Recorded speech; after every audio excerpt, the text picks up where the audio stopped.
I think what it takes to be a warrior involves having heart, tenacity, and the level of mental diligence and strength to not give in to weaknesses. Life in Spanish Harlem for me growing up was alienating because of the fact that I wasn't accepting of that type of environment or that type of lifestyle. Everything around you is just drugs, murder, crime, and it's so rampant and it's so easy to just do and to give into. Now that I look back and realize that all along I've been a fighter in the streets, surviving, that is what I am. I'm a fighter. If I have a reason to fight, then I will die to make those reasons happen. My priority before myself would be my family. That's my main loyalty. I told my mother that we would have a different future. I'd help her with that. The reason I slept in a cage wasn't entirely my idea. I was staying originally at the training facility. I guess my coach was coming up with the idea of somewhere else for me to sleep. I guess he came up with a wild, crazy idea to just get me sleeping in a cage because he wanted me to get comfortable with it. While you're sleeping, you're still training. Your opponent sleeps and doesn't train. I approach every fight that I go into as if it were my last. It's all or nothing when I'm going in there. And Lyman Good has the support of the crowd, Jason, a guy with about as much momentum as anyone has coming into the welterweight tournament. You step in a ring and you stare into your opponent's eye, you just kind of see through him and you know if you're going to win that fight or not based on the level of confidence you come in there with. When you look at a fighter, you ask yourself what are the dangers that they potentially have and what are the threats. Hector Urbino is a strong wrestler, so I knew going into the fight I'd have to be prepared, not just my stand-up, but in my wrestling game as well.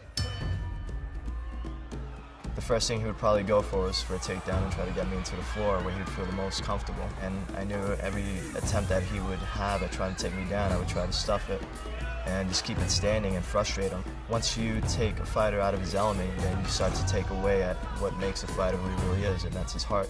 I felt after that round, it definitely made him a little distraught and a little frustrated that his game plan and his takedowns weren't necessarily working. So I knew in the second round I would try to just continue to pick away at him, frustrate him, and then try to now just go for the kill.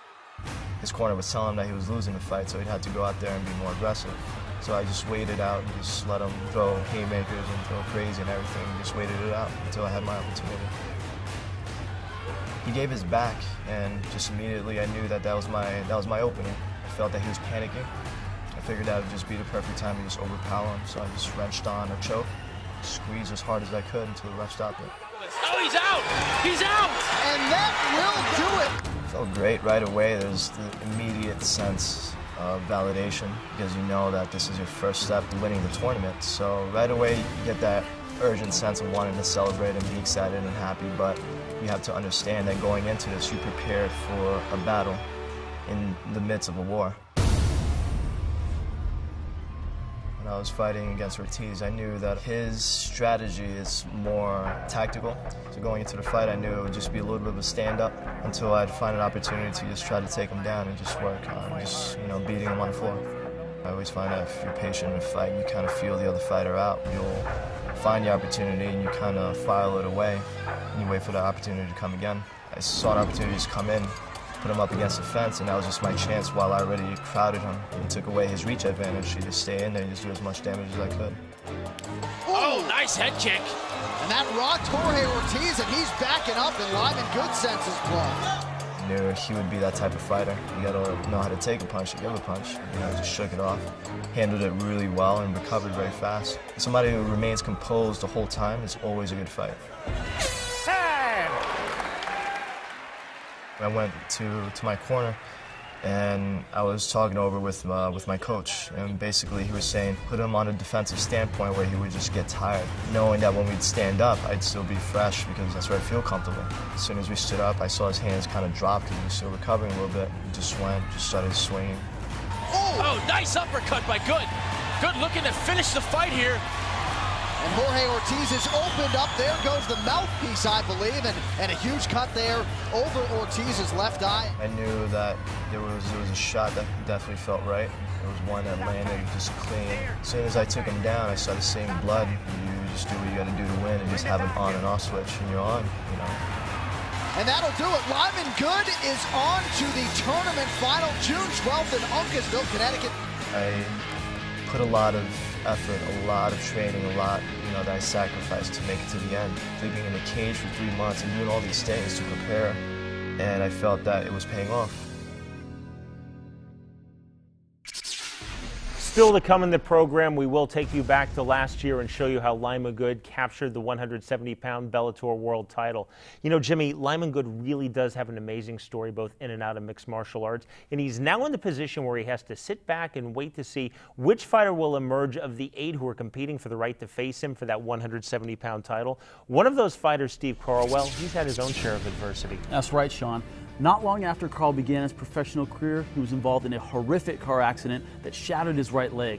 Carl's journey from that point until now, as he prepares to compete in Bellator Season 2 welterweight tournament, fits the very definition of what it means to be a warrior. I got into MMA kind of by chance. I was in the Army, and back in school I was a real little kid, the kid with all the hyperactive, got in trouble, got picked on. At the same time, I was also real mouthy, so I was a pretty easy target for the bullies. But I never back down. I would take the beating and I'd come back for more. And when I got in the Army, I really wanted to change myself, and I completely reformed my body. And then my friends kept urging me to try MMA out, and I tried it out, and I fell in love with it immediately. I've been doing it ever since. A little over 3 years ago, I got in a car accident, and I shattered my leg. And doctors told me I'd never be able to play sports again. I might have to walk with a cane for the rest of my life. And I still remember being in the hospital bed, and I was like, hey, I gotta get out of here. My flight leaves, I gotta fight in 3 weeks. And they're like, you're not gonna be fighting. I was actually thinking about amputating that leg and fighting with one leg. But that's a little ridiculous.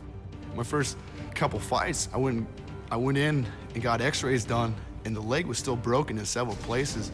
Since I came back, almost every single one of my fights, somebody's locked up a leg lock on my bad leg. And the first thought that went through my mind, as soon as he snaps this, I gotta finish the fight quick before the ref stops it. But as soon as he breaks that, I'm gonna be able to reach his face and I'm gonna knock him out. And the tapping never went through my head, and I always end up getting out of the leg lock.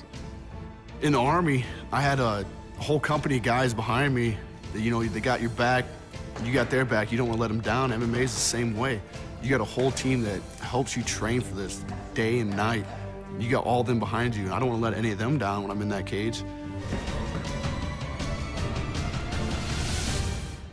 When we return, we'll meet 2008 U.S. Olympian Ben Askren, and we'll see how Lyman Good became Bellator's World Welterweight Champion. You're watching Bellator Fighting Championships.